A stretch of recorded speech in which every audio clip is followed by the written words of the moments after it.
The first thing is that actually our bond rating was not lowered. We're still AAA.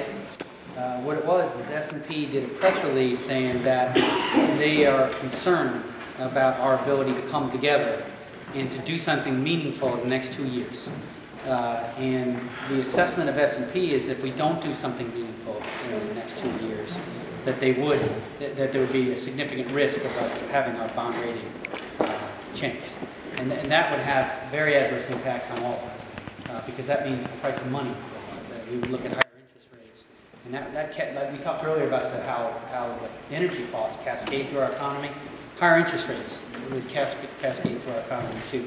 I think that going forward, we have to pass these budgets. And now we just simply do. We have to. And now we're leading by example by getting our budget resolution done the next day, but we're only getting started. The Senate is not expected to endorse our budget resolution. The President does not agree. So what we need to do is we need to move forward with the process, which is authorization and appropriations.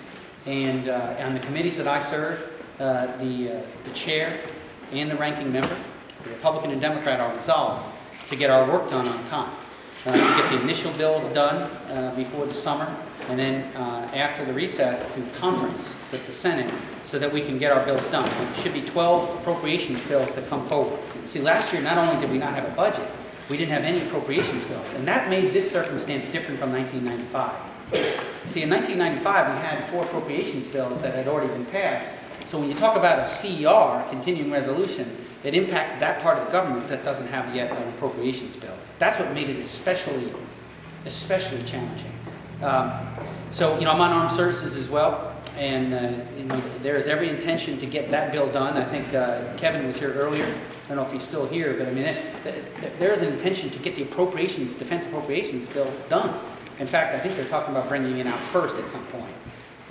But really, the backstop is you firing us. If we don't do our job, we should get fired.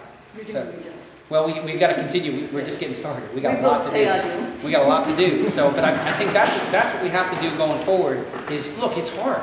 I understand why they didn't do the budget last year. It's because they didn't want to. These were tough decisions, and they didn't want to stand behind it for the election. But that's why you got to lead. You got to step forward and do it, even when it's not popular. You need to do what's right. So, ladies and gentlemen, I just want to say thank you for staying. Thank you for coming. I appreciate it. I learned a lot from this dialogue tonight. It's an honor and privilege to serve you. And even if we disagree, that I hope we can disagree agreeably.